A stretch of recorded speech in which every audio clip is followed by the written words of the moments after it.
Hindi siya nakipag-break sa'yo, pero binibigyan ka ng rason para ikaw mismo ang sumuko.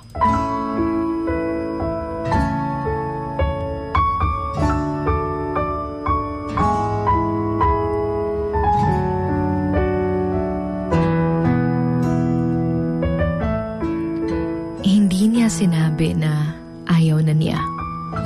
Hindi niya sinabing hindi na kayo mag-work pa. Hindi niya sinabing wala na siyang nararamdaman. Pero paunti-unti niyang pinaparamdam sa'yo na aayaw na siya. Hindi niya lang sinasabi dahil baka ayaw niyang masaktan ka. Natatakot siya na baka hindi mo kakayanin pag wala na siya.